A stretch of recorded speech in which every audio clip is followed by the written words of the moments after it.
Good morning students. हम socially disadvantage children's के बारे में देख रहे हैं, सामाजिक रूप से वंचित बालक, जिसमें हम कल लास्ट क्लास वीडियो में शेड्यूल कास्ट के बारे में डिस्कस कर चुके हैं। आज हम नेक्स्ट वीडियो में देखेंगे कि शेड्यूल ट्राइब्स यानी कि अनुसूचित जनजाति क्या होती हैं। अनुसूचित जनजाति मानव समाज के ऐसे अंग हैं जो कि मानव संस्कृति के प्राय आदिम अवस्था में रहते हैं।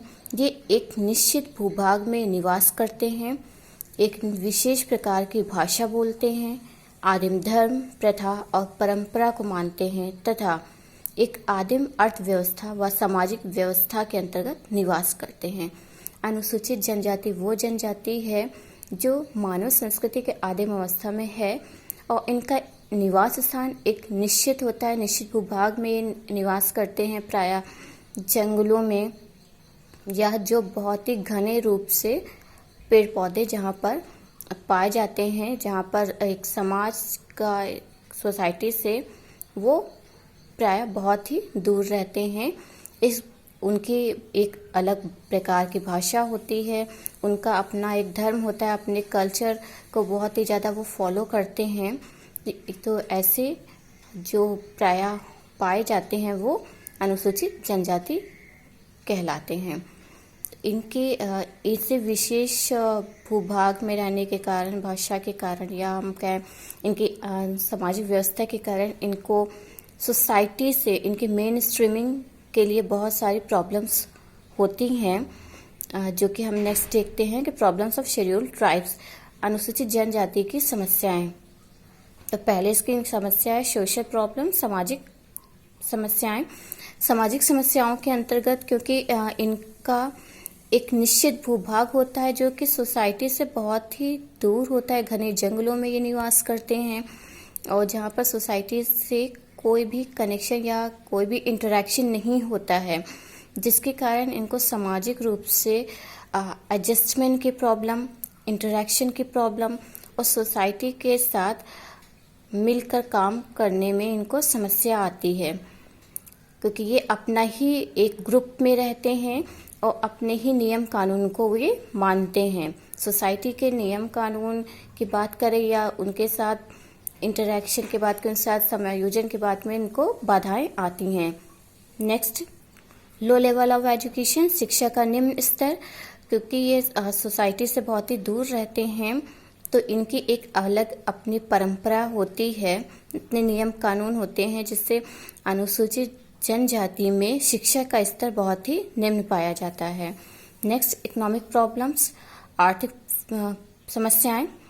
ये अपना जीवन यापन करने के लिए जो होती हैं, लकड़ियों को काटना, टोकरियां बनाना, चटाई बनाना, अन्य उद्योग में लगे रहते हैं, जिससे इनका आर्थिक रूप से ये सुदृढ़ नहीं हो पाते हैं, आर्थिक स्थिति इनकी अच्छी नहीं होती है। Next, religious and cultural problems. ये धार्मिक और सांस्कृतिक रूप से इनको समस्याएं भी आती हैं, क्योंकि अपने कल्चर को ये बहुत ही ज़्यादा उसमें रिजिड होते हैं, बहुत ही कठोर होते हैं अपने कल्चर को लेके, मीन्स अपने कल्चर को वो बहुत ही फॉलो करते हैं, उसमें किसी भी प्रकार का परिवर्तन नहीं हो चाहते हैं, जिसकी वजह से इनको जब ये सोसाइटी में हम्बल होते हैं तो उनको ये प्रॉब्लम भी फेस करनी पड़ती है। नेक्स्ट, पॉलिटिकल प्रॉब्लम्स, राजनीतिक समस्याएं। अनुसूचित जनजाति राजनीतिक रूप से पूरी तरह से सोसाइटी के नियम कानून को ना मानकर वे अपने कबीले के नियम कानून को ही मानते हैं और जिसके आधार पर इनको समाज में समस्याओं का सामना करना पड़ता है। Next, main streaming problem. Main streaming problem में मुख्य मेन स्ट्रीमिंग प्रॉब्लम के अंतर्गत इनका ये समाज के साथ एक समायोजन स्थापित नहीं कर पाते हैं और ये समाज से बिल्कुल कट के रहते हैं, जिसके कारण इनका ये प्रॉब्लम भी फेस करनी पड़ती है, जिसके कारण ये समाज से खुद को जोड़ नहीं पाते हैं। नेक्स्ट हम देखते हैं educational provisions of scheduled tribes, अनुसूचित जनजाति के लिए शैक्षिक प्रावधान।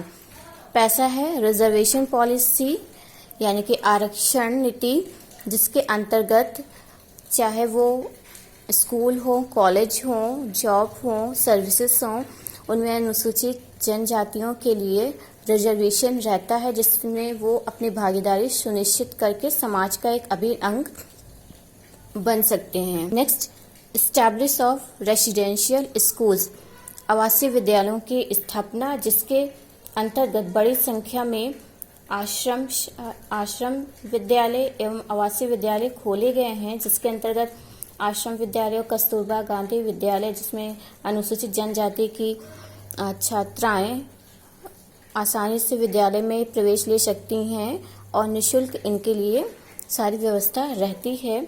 साथ ही साथ आदिवासी इलाकों में प्राथमिक शालाएं खोलने के काम को प्राथमिकता दी जाती है।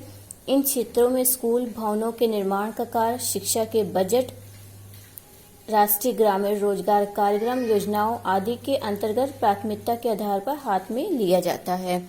नेक्स्ट, स्कॉलरशिप फैसिलिटी, एसटी के लिए जो भी छात्रवृत्ति योजना है वो भी इनको संपूर्ण रूप से दी जाती है, चाहे वो 14 साल तक के बच्चों के लिए अनिवार्य निःशुल्क शिक्षा हो या आगे की उच्च स्तर की प्राइमरी से लेके हायर तक की पढ़ाई के लिए, स्टडी के लिए स्कॉलरशिप की भी व्यवस्था है, जिसमें ये निःशुल्क शिक्षा ग्रहण करके अपने आप को सुदृढ़ करके शिक्षा के उन्नयन तक पहुंचा सकते हैं। नेक्स्ट, स्पेशल करिकुलम के अंतर्गत ये मुख्य रूप से आदिवासियों की समृद्ध सांस्कृतिक अस्मिता और विशाल सृजनात्मक प्रतिभा के बारे में चेतना सभी स्तरों के पाठ्यक्रमों का एक आवश्यक अंग होगी। यानी कि ये अपने सांस्कृतिक रूप से बहुत ही अपने कल्चर को फॉलो करते हैं, तो वो भी इनके करिकुलम में स्पेशल एडिशन किया गया है। Next, main streaming bye education, शिक्षा के माध्यम से समाज में जोड़ने का इनको प्रभावी रूप से इनको शिक्षा के माध्यम से इनकी मेन स्ट्रीमिंग की जा रही है। हॉस्टल फैसिलिटी, अनुसूचित जनजाति के बच्चों के लिए छात्रावास की सुविधा भी प्रदान की जाती है।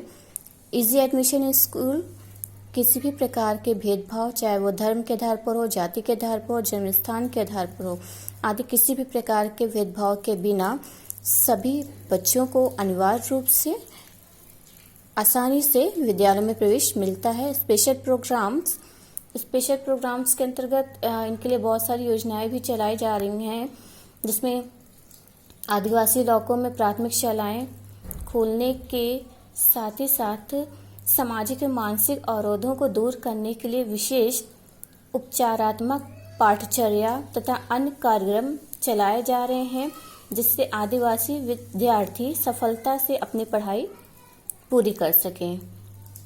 और इसके अलावा भी बहुत सारे प्रोविजंस किए गए हैं, जिससे ये अपने समाज में इनकी मेन स्ट्रीमिंग हो सके और समाज में अपना एक स्थान सुनिश्चित करके वो समाज की भागीदारी में अपना योगदान दे सके। Okay, thank you.